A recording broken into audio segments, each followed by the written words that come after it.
안녕하세요. 반갑습니다. 기능학 의사 닥터진호입니다. 오늘은 더 건강한 커피는 카페인일까 디카페인일까, 그리고 질환별로 효과적인 커피 품종과 원산지는 어디일까 라는 주제로 컨텐츠를 꾸며봤습니다. 우리가 카페인, 디카페인 이렇게 나누죠. 우선 카페인 커피의 건강상 이점을 먼저 보겠습니다. 인지 기능 향상에 효능이 있습니다. 당연히 카페인은 집중력과 기억력을 높이고 피로를 줄여주는 효과가 있습니다. 그래서 적당한 카페인 섭취는 이 각성을 유지하는 데 도움이 되죠. 적정량은 하루에 400mg 이하의 카페인, 그러니까 약 4잔의 커피가 권장됩니다. 그 이하로 드시라는 얘기죠. 그보다 많이 먹으면 항진된다. 근데 건강한 사람은 이 커피를 먹지 않아도 인지 기능이 멀쩡한 경우가 많습니다. 보통 이 카페인이 올리는 거는 우리 몸의 부신 호르몬인 아드레날린이거든요. 그러니까 우리가 번아웃이 왔다거나 너무 업무에 지쳐서, 어떤 인간이 꼴보기 싫어서, 사람에 치고 일이 치여서 번아웃 돼버리면 부신 기능이 떨어지죠. 또 밤늦게 자고 이 수면 패턴이 깨져도 부신 기능이 떨어지는데, 이런 분들이 이제 아침에 정신이 안 나서 카페인을 일어나자마자 찾습니다. 그것을 봤을 때 거꾸로 이분은 부신이 건강하지 않은 분이구나, 이렇게 생각할 수도 있습니다. 그래서 너무 에너지가 충만하고 초정상 상태인 분은 이 카페인을 먹으면 너무 항진되는 느낌이 날 수가 있어요. 그런 경우에는 다른 방법이 있습니다. 자, 그리고 두 번째로 카페인 커피는 심혈관 건강에 도움이 됩니다. 카페인이 혈관을 확장시키기 때문에 혈류를 촉진시켜주고, 그래서 심장의 부담을 줄여줄 수 있고요. 그래서 하루에 3잔에서 5잔의 커피는 심부전, 그러니까 심장이 망가진 거죠. 잘 안 뛰는 질환, 그리고 심장병의 위험을 낮출 수 있다고 보고됩니다. 심부전 환자를 제가 진료를 하는데, 심부전 환자는 프로BNP라는 수치를 측정을 합니다. 그래서 그게 높을수록 심장이 잘 작동을 안 한다는 뜻이고, 수치가 낮을수록 심장이 젊고 건강하게 작동한다는 뜻인데, 사실 심부전 약도 기존 의학에서는 처방하는 게 거의 이뇨제, 물 빼는 약, 심장을 억지로 짜는 약, 이런 것들을 쓰거든요. 그리고 혈전제도 쓰죠. 근데 심부전을 제가 치료를 해보면, 심장이 배고프니까, 아니면 심장이 뭐가 결핍되어 있으니까, 아니면 심장이 뛰는 뭔가 환경이 덜 되어 있으니까 심장이 저렇게 늘어져 있는 게 아닌가 라는 차원에서 접근을 하면은, 부신 피로가 있나? 그래서 자율신경이 깨져 있나? 아니면 갑상선이 저하돼서 이 몸의 체온이 떨어져 있나? 아니면 우리 몸의 모든 대사를 돌리는 신경 전달 물질, 뭐 아드레날린, 도파민 이런 것들이 떨어져 있나? 아니면 혹시 몸의 모든 에너지 대사를 활성화시키는 산소 농도가 낮나? 산소는 빈혈이 심해도 산소를 운반하는 철분이 감소되니까 당연히 산소 농도가 떨어지겠죠. 아니면은 고산지대에 살아도 산소 농도가 떨어질 수도 있고, 아니면은 흡연을 많이 해서 산소 농도가 떨어질 수도 있고, 아니면 수면 무호흡증이 있어서 산소 농도가 떨어질 수 있고, 원인은 여러 가지가 있습니다. 그리고 운동을 하는 사람들은 훨씬 더 산소 농도가 높겠죠. 근데 이런 것이 또 있고, 아니면 심장에 뛰는데 직접적으로 사용되는 영양소들이 뭐가 있을까요? 칼슘. 근데 흡수가 좋은 칼슘만 작동합니다. 흡수율이 좋은 칼슘만. 칼슘, 코엔자임 Q10, 심장 비타민, 카르니틴, 이런 것들만 보충해줘도 심부전이 좋아지는 분들이 많아요. 그리고 디라이보즈라는 것도 심부전을 좋아지게 하는 그런 영양 성분 중에 하나입니다. 디라이보즈는 항노화 영양제, 그게 활성화된 특허를 받은, 그리고 그라스 인정을 받고 할랄과 코셔 인정을 받은 바이오 에너지 라이보즈 라고 하는 물질과 니코티나마이드, B3가 합쳐진 게 리아지브, 거기에 라이보즈가 있어요. 그리고 훨씬 좋은 형태의 특허 라이보즈가 있는 거죠. 그러니까 심부전이 있는 분들은 그것도 도움이 되는 거죠. 그리고 또 카페인 커피가 좋아지게 하는 것은 제2형 당뇨병을 예방한다. 카페인 커피는 인슐린 저항성을 개선해서 제2형 당뇨병 발생 위험을 줄일 수 있습니다. 적정 섭취량은 하루에 3잔 이상의 커피를 꾸준히 섭취했을 경우에 당뇨 예방 효과를 기대할 수 있습니다. 그러니까 일단은 인지 기능을 높이든지, 심장이 좋아지든지, 당뇨병을 예방하든지, 하여튼 어떤 병이 좋아지려면 하루에 커피 3잔은 기본이다. 한 잔 가지고는 안 된다. 이런 걸 알 수가 있죠. 그 전에 2형 당뇨의 발병 위험을 줄일 수 있다고 그랬는데, 그런 효과를 보려면 하루에 3잔을 먹어야 되는데, 당뇨를 예방해 줄 수 있는 커피에다가 설탕을 타서 드시는 분들 계시죠. 그거는 뭡니까? 건강한 거를 말아먹는 거죠. 그래가지고 오히려 안 좋은 거로 만드는 그런 행동이죠. 그러니까 커피를 먹을 때는 단맛을 느끼고 싶으면 천연 감미료를 쓰는 게 당연한 거죠. 왜냐하면 커피가 가지고 있는 고유의 당뇨병 발병 위험률, 이거 떨어뜨리는 이런 효과, 그 다음에 비만을 좀 개선시키는 이런 효과를 설탕으로서 없애버리고 오히려 살이 쪄버리는 거죠. 설탕 뿌린 커피가. 그러니까 이런 부분을 잘 여러분들이 생각을 해서 커피를 현명하게 드시면 우리 일상의 여유가 나에게 약이 될 수 있다 라고 생각됩니다. 그리고 간 건강 보호. 카페인 커피는 간경변이 뭐예요? 간이 굳어버리는 거죠. 그러니까 술 많이 드시면 간경변 올 수 있죠. 그리고 간암 발병 위험을 줄이는 것으로 알려져 있습니다. 특히 알코올 관련 간 질환 예방에 효과적입니다. 카페인 커피를 먹으면 간이 좋아져요. 어떻게 기억하면 쉽냐면 커피 관장 아세요? 우리가 암 환자들이 하는 커피 관장? 커피 관장을 한 이유가 카페인이 들어가면 간의 대사가 활발해져가지고 이 해독이 잘 돼서 그래요. 그래서 커피 관장을 하는 거거든요. 그러니까 그렇게 기억해 볼 수가 있고, 간이 안 좋으면 내가 카페인 커피를 먹으면 좀 좋아지겠구나. 근데 설탕을 넣어서 먹으면 이 설탕은 간에서만 처리할 수 있죠. 그러니까 간에 부담이 되죠. 그러니까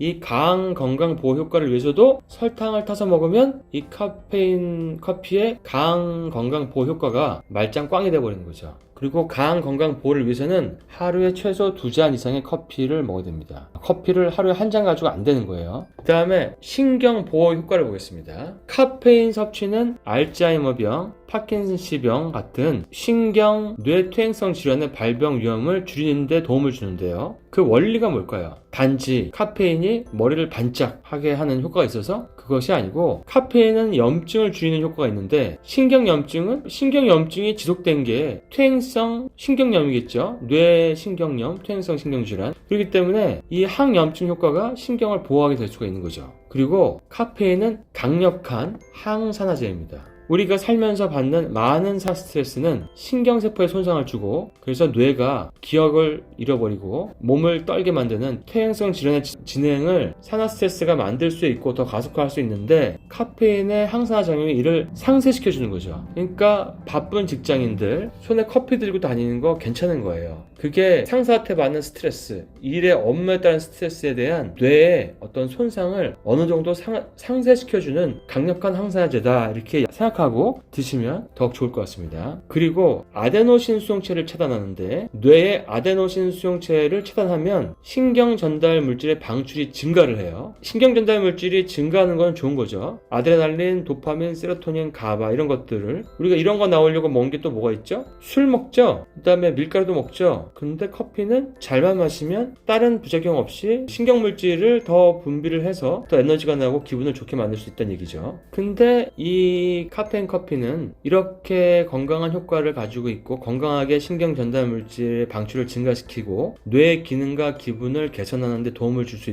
있고, 또 아데노신의 억제 또한 신경 보호 효과를 가져올 수가 있어요. 그런데 술도 똑같이 신경 전달 물질을 방출을 증가시킵니다. 그렇지만 알코올은 발암 물질이 들어있어요. 그렇기 때문에 두 가지는 확연한 차이가 나는 겁니다. 그래서 이런 부분을 여러분들이 잘 기억하시고, 이것들은 생활에서 너무 자주 마주하는 것이기 때문에 여러분들이 잘 이것을 생활화하고 습관화만 시키면 대한민국이 더욱더 건강해지는데 큰 영향을 줄 수가 있다고 저는 생각합니다. 그리고 세포의 생존을 촉진시켜줘요. 카페인이 신경세포의 생존을 촉진하고 신경세포 사멸을 억제하는 데 기여를 한다고 합니다. 그러니까 이 카페인이라는 게 오히려 좋은 거예요. 적절히 먹으면. 그래서 카페인이 이 세포들이 생존을 할 수 있게 만들어서 신경퇴행성 질환의 예방에 도움이 되는 거죠. 그러니까 여러분들이 생존을 위해서 카페인을 들고 막 뛰어다니는 것처럼, 한 잔 마시고 시작하는 것처럼 뇌세포의 세포들도 카페인이 들어가면 생존하려고 막 노력을 해가지고 세포 사멸을 안 당한다는 거죠. 그래서 세포 사멸이 억제돼서 뇌가 덜 죽을 수가 있다. 이것도 중요한 겁니다. 이 카페인은 기억력과 집중력을 향상시켜서 인지기능을 높이는 데 기여할 수가 있죠. 그건 앞에서 한 얘기이기 때문에 넘어갈 수 있고, 이것 또한 하여튼 알츠하이머 같은 진행을 지연시킬 수 있는 원인이 된다고 합니다. 자, 이제 디카페인 커피로 넘어가 볼게요. 디카페인 커피는 카페인을 제거한 거죠.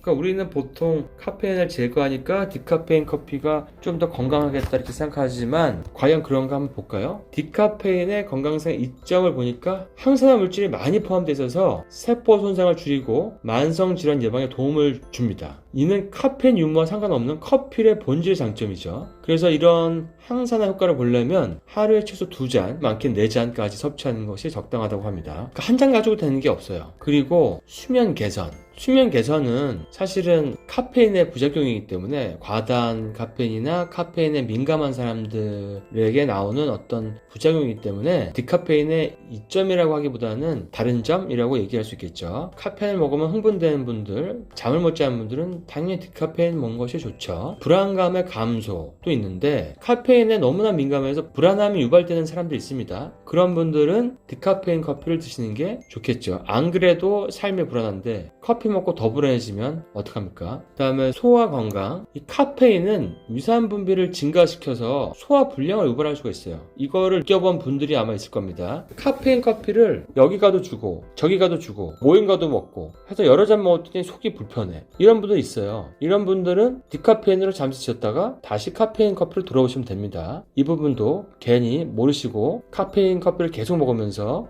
병원에 가서 유장약 타고 이러지 마세요. 혈당 조절도 해요. 디카페인 커피도. 근데 일부 연구에서입니다. 그래서 인슐린 저항성을 개선하고 혈당 조절에 도움을 줄 수 있다고 합니다. 그리고 신경퇴행성 질환의 예방. 디카페인 커피의 항산화 성분도 신경퇴행성 질환, 알츠하이머, 파킨슨 같은 병에 도움을 줄 수가 있다고 합니다. 그 다음에 카페인에 민감한 사람들에게는 당연히 대안은 디카페인 커피겠죠. 디카페인 커피는 카페인의 어떤 과다한 항진작용과 불안작용과 이런 거 없이 맛과 향을 즐길 수 있는 좋은 방법이 되는데요. 지금까지 보면은 카페인 커피가 디카페인 커피보다 조금 더 영구적으로 봤을 때는 좀 더 건강하게 유익하다고 나와 있습니다. 물론 용량을 적당하게 드셔야겠죠. 그러면 카페인에도 있고 디카페인에도 있는 클로로젠산의 기능은 어떤 기능이 있나를 보면은 이거는 커피에 풍부하게 함유된 폴리페놀 화합물이죠. 폴리페놀 화합물은 우리 몸의 항산화 물질 중에서 수색대 같은 역할을 하는 애들입니다. 제일 앞에서 막아준 애들이에요. 걔네들이 막아주면 그 뒤에 이제 뭐 비타민 C도 있고 뭐 코엔자임 Q10도 있고 저 뒤에 글루타치온도 있고 NAC도 있고 막 이런 식으로 되는 거거든요. 그래서 제일 앞부분에 있는 게 색깔이 있는 야채, 과일, 그 다음에 이 클로로겐산 이런 것들이 폴리페놀이 제일 최전선에 있는 애들이다. 근데 클로로겐산 자체가 강력한 항산화제고 그리고 항산화제다 보니까 활성산소도 제거하고 세포 손상을 억제하고 그래서 노화도 줄여줄 수 있고 여러 질환의 위험을 줄이는 데 당연히 기여를 하고요. 그리고 클로로겐산 자체도 체중을 관리하는 데 도움이 돼요. 물론 이 카페인 커피만큼은 아니겠지만 클로로겐산 자체도 체중 감소에 도움이 되고 지방의 흡수를 억제하고 얼마나 이게 좋은 말입니까? 지방의 흡수를 억제하고 대사율을 높인 효과가 있을 수 있다. 그러니까 체중 관리에도 도움이 되는 거죠. 긍정적인 영향을 미친다. 악영향을 미치진 않는다. 그리고 그 다음에 클로로겐산 자체도 혈당 수치를 낮추는 데 기여를 합니다. 이 카페인 때문에 식욕이 떨어져서 혈당이 낮아지고 이런 게 아니라 이 클로로겐산 자체가 혈당 상승을 억제하고 인슐린이 더 민감하게 작동하게 합니다. 그래서 당뇨병을 예방하는 데 도움을 줄 수 있기 때문에 이 카페인 커피를 못 먹는 분이라고 하더라도 내가 디카페인 커피를 먹어도 이런 효과가 없지는 않는구나 이렇게 생각하시면 됩니다. 클로로겐산 자체도 혈압을 낮추고 콜레스테롤 수치를 개선하는 데 도움을 줘요. 그러니까 심혈관 질환에도 도움이 되고 그 다음에 심장을 막 펌프질하는 그런 카페인의 효과는 없겠지만 그래도 항산화 효과가 도움이 된다. 그리고 클로로겐산 자체가 항염증 물질이기 때문에 이게 중요한 겁니다. 염증이 모든 병이거든요. 각 장기에 염증이 지속되면은 그 장기에 염증도 생기지만 뭐 나중엔 종양도 생기고 나중엔 암도 생기고 그런 거거든요. 퇴행도 돼버리고. 그래서 이런 우리가 커피를 마실 때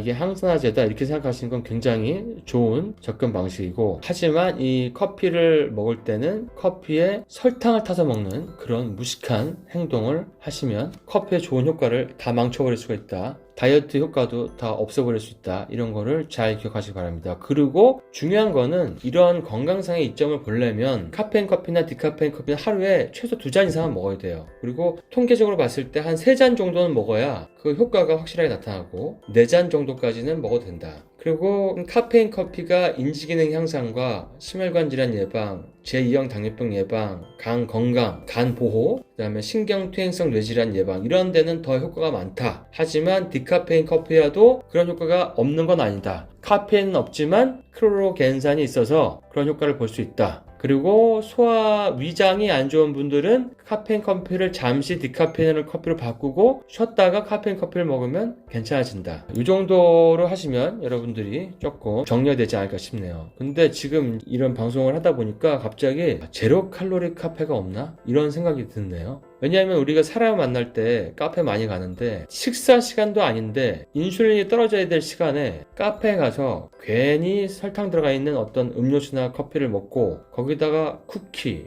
초콜릿 맛있게 보이는 거 많죠. 다 설탕 덩어리들이거든요. 그러니까 제로 칼로리 카페가 생기면 정말 좋다는 생각이 들고 저는 카페를 할 생각이 없기 때문에 하실 분은 한번 하시면 제가 그쪽으로 많이 힘 닿는 대로 손님들을 보내드리도록 하겠습니다. 그리고 오늘 그 원산지와 품종에 따른 커피의 효과 차이까지 다루려고 했는데 하다 보니까 시간이 너무 길어져서 요거는 다음 시간으로 넘기고 다음 시간에 이어서 여러분들이 궁금해하는 커피의 원산지와 품종에 따른 건강상의 이점, 어떤 원산지와 어떤 품종이 심혈관 질환, 체중 관리, 뇌 건강에 가장 좋은지 제가 샅샅이 조사해가지고 분류를 해놨거든요. 그걸 다음 시간에 말씀드리도록 하겠습니다. 여러분, 자기 관리로 몸과 마음과 정신의 최대치를 느껴보시고요. 여러분이 생각하는 가장 가치 있는 일을 지금 해보세요. 건강한 대한민국 만세입니다.